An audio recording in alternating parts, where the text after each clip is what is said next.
Hi guys, welcome back to my YouTube channel.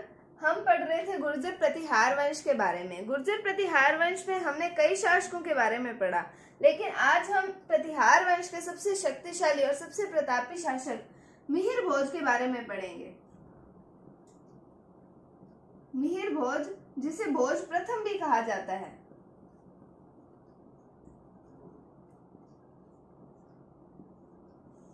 ये मिहिर भोज या भोज प्रथम का शासनकाल आता है 835 ईस्वी से 885 ईस्वी तक।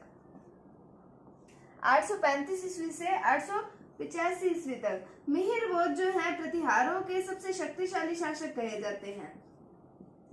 प्रतिहारों के सबसे शक्तिशाली शासक।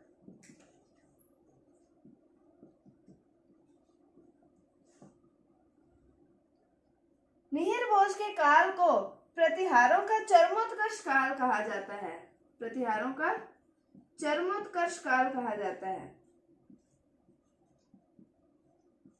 कि मिहिर भोज प्रतिहारों का सबसे शक्तिशाली और प्रतापी शासक है और इसके काल को प्रतिहारों का चरमोत्कर्ष काल कहा जाता है। अब हम देखते हैं मिहिर भोज की उपाधियों के बारे में।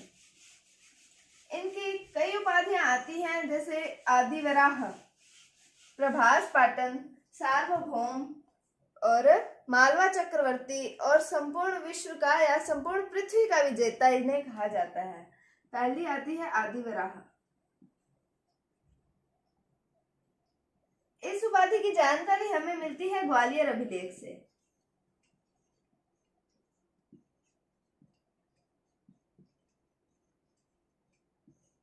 उसके बाद में आती है प्रभास पाटन। इसकी हमें जानकारी मिलती है दौलतपुर अभिलेख से।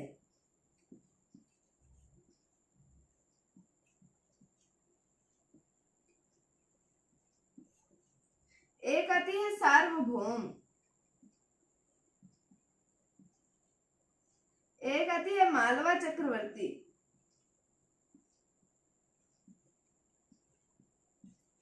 इन्होंने मालवा चक्रवर्ती उपाधि क्यों धारण की? राष्ट्रकूट वंश का एक शासन आता है कृष्ण थर्ड, इससे इन्होंने मालवा का प्रदेश हासिल किया था, यह जीता था, इसलिए इन्होंने तब मालवा चक्रवर्ती की उपाधि धारण की। मिहिर भोज को संपूर्ण पृथ्वी का विजेता कहा जाता है।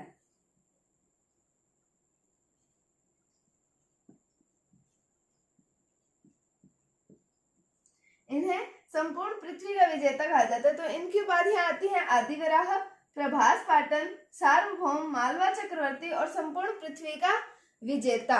उसके बाद में हम पढ़ते हैं कि इन्होंने सिक्के चलाए थे। चांदी और तांबे के इन्होंने सिक्के चलाए थे, उस पर इन्होंने अंकित करवाया था श्रीमद आदिवराह। तो इन्होंने चांदी व तांबे के सिक्के चलाए थे,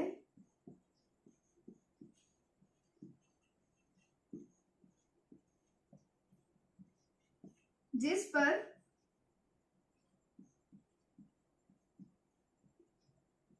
इन्होंने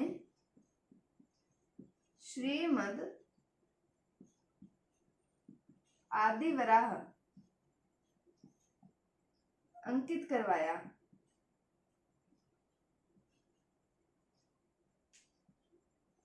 इन्होंने क्या अंकित करवाया? श्रीमद आदिवराह। ये प्रश्न भी कई बार पूछा जाता है कि इन्होंने अपने सिक्कों पर क्या अंकित करवाया था। तो एक इनकी उपाधि भी से याद हो जाती है, आदिवराह इनकी उपाधि है। इन्होंने एक और बात आती है कि इन्होंने द्रुम नामक सिक्के भी चलाए थे। इन्होंने द्रुम नामक सिक्के भी चलाए थे। एक तो इन्होंने चांदी व तांबे के सिक्कों पर श्रीमद आदिवराह अंकित करवाया था, एक इन्होंने द्रुम नामक सिक्के भी चलाए थे। उसके बाद में एक अरबी यात्री आता है सुलेमान। 851 ईस्वी में वो भारत की यात्रा करता है। तो वो मिहिर भोज के बारे में कुछ कुछ बातें कहता है, वो हम पढ़ते हैं कि एक अरबी यात्री आता है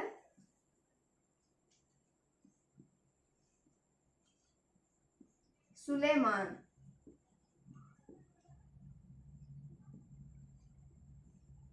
इनका आता कब है? 851 ईस्वी में।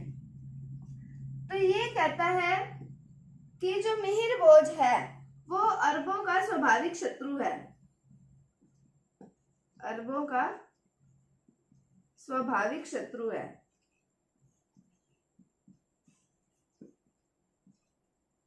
और वो कहता है कि जो मिहिर भोज है वो अरबों का अमित्र है।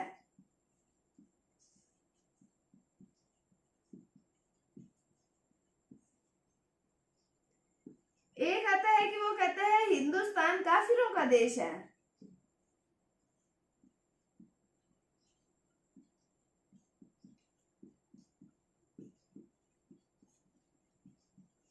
तो वो क्या क्या बताता है? अरबी यात्री आता है सुलेमान, 851 ईस्वी में आता है। वो कहता है कि जो मिहिर भोज है वो अरबों का स्वाभाविक शत्रु है, अरबों का अमित्र है और हिंदुस्तान काफिरों का देश है। ये बात कहता है अरबी यात्री सुलेमान।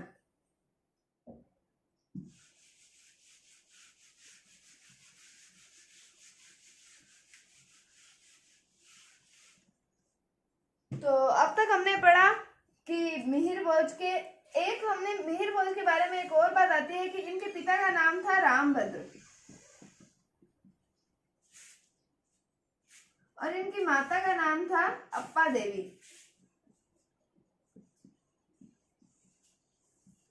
तो ये जो रामभद्र हैं, मिहिर भोज ने इनकी कर दी थी हत्या।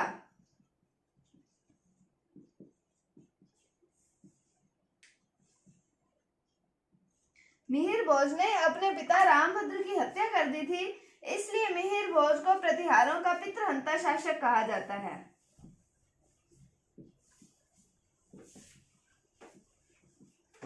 तो ये प्रश्न भी मोस्ट इंपॉर्टेंट है कि प्रतिहारों का पितृहंता शासक किसे कहा जाता है? तो वो कहा जाता है मिहिर भोज को। इससे पहले हमने पढ़ा था चौहान वंश, उसमें मैंने बताया था चौहानों का पितृहंता शासक किसे कहा जाता है। अगर आपने वो क्लासेस अच्छे से देखी हैं, अच्छे से उनको ध्यान से पढ़ा है, तो आपको पता होना चाहिए कि चौहानों का पितृहंता शासक किसे कहा जाता है। तो आप ये कमेंट सेक्शन में मुझे कमेंट करके बताएं कि चौहानों का पितृहंता शासक किसे कहा जाता है। उसके बाद आता है कि जो मिहिर भोज थे वो कट्टर इस्लाम विरोधी थे। मिहिर भोज जो है वो कट्टर इस्लाम विरोधी।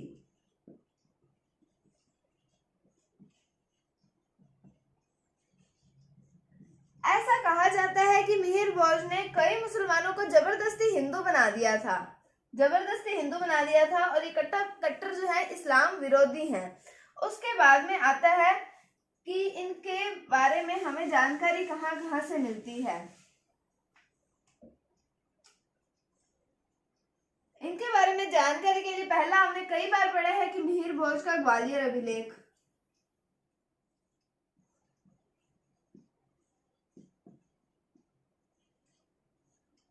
एक है बग्रमा अभिलेख,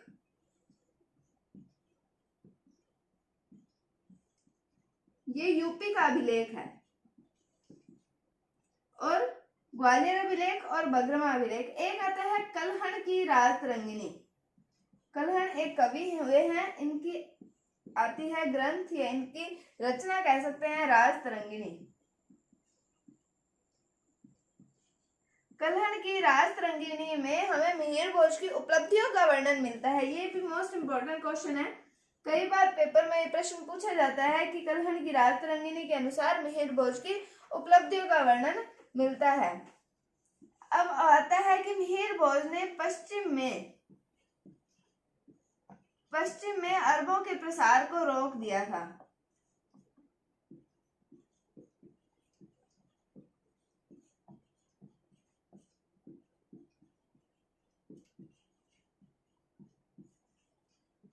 मिहिर भोज ने पश्चिम में अरबों के प्रसार को रोक दिया था। तो हमने देखा कि ग्वालियर अभिलेख, बग्रमा अभिलेख और कलहण की राज तरंगिणी से तो हमें इसकी उपलब्धियों का वर्णन मिलता है और मिहिर भोज के बारे में हमें जानकारी मिलती है ग्वालियर अभिलेख और बग्रमा अभिलेख से। तो ये था मिहिर भोज के बारे में। उम्मीद करती हूँ कि आपको ये वीडियो अच्छा लगा होगा। अगर आपको वीडियो थोड़ा सा भी अच्छा लगा है तो इसे लाइक कीजिए, शेयर कीजिए और चैनल को सब्सक्राइब जरूर कीजिए। अगर आपको कोई भी डाउट है तो आप कमेंट सेक्शन में पूछ सकते हैं। तब तक के लिए thank you, thanks for watching, bye bye.